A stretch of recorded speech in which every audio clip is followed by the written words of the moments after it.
The second thing we have to absolutely address, and it will take so long before you get anywhere with it, is lying. Lying, man. Kids lie. And they will convince themselves that they didn't. They will, I didn't say that, I didn't say it, I never said that. I swear, you said it to me. I was there. I didn't. I recorded it. Here's the video. I didn't say it. I swear I didn't. They'll watch the video and say I didn't do it. They did not. You know why that happens?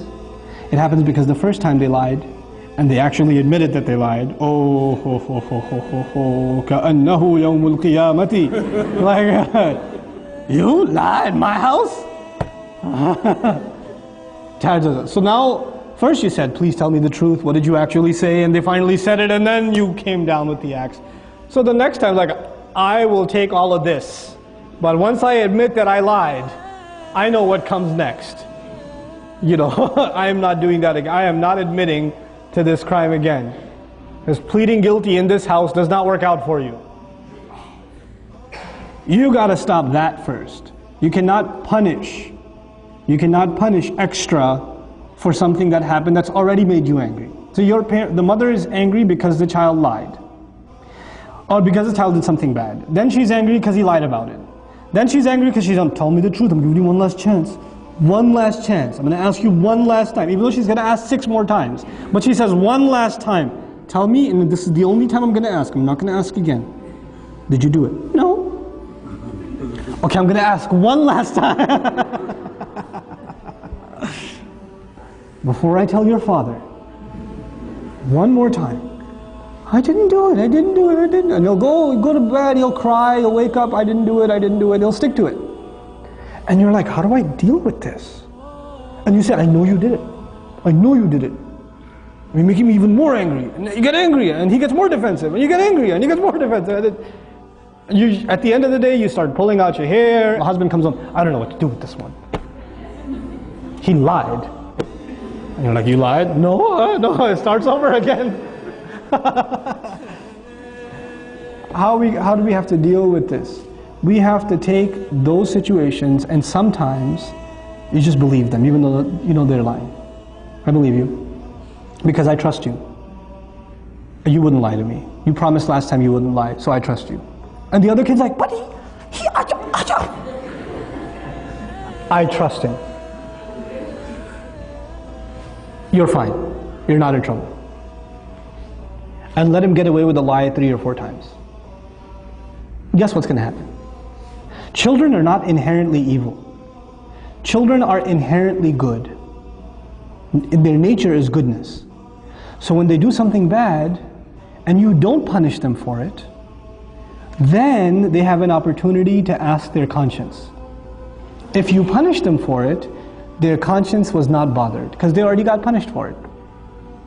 When they get punished for it, they don't feel bad, because they did something bad and they paid for it. It's done, there's no conscience. But if you don't punish them once in a while, I said pick your battles, you don't have to get them for every time. Pick your battles and say, okay, I trust you. You didn't do it. I know she must have got it wrong, she must not have remembered properly. When you slapped her, she must have been sleeping and imagining it.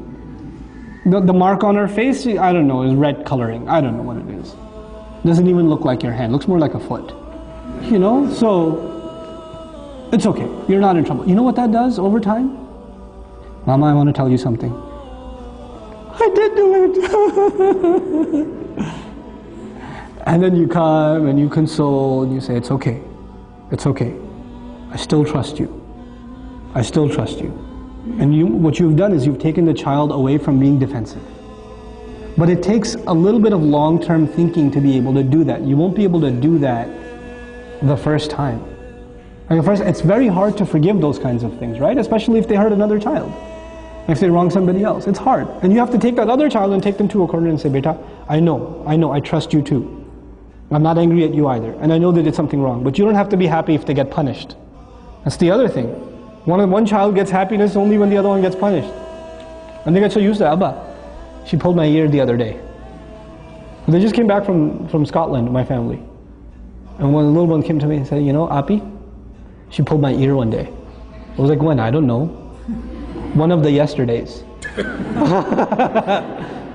was like, what do you want me to do? He goes, punish her. I was like, will that make you happy? Uh-huh.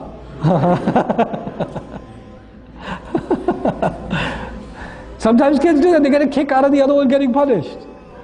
They do. You don't want to create that either. With the little kids, with the 2-year-old, it's okay. You want to entertain them. So you bring the older one and you slap your own arm a couple of times and you tell her to say, ow. You know, and she says, ow, ow, it hurts. And then, you happy now, Walid? Yeah.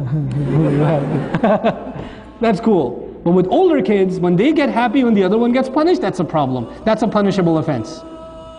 That itself is a punishable offense. Why are you happy? What do you get out of that? You know? That's something we have to address with our children. So there are 2 things so far. Tantrums, lying.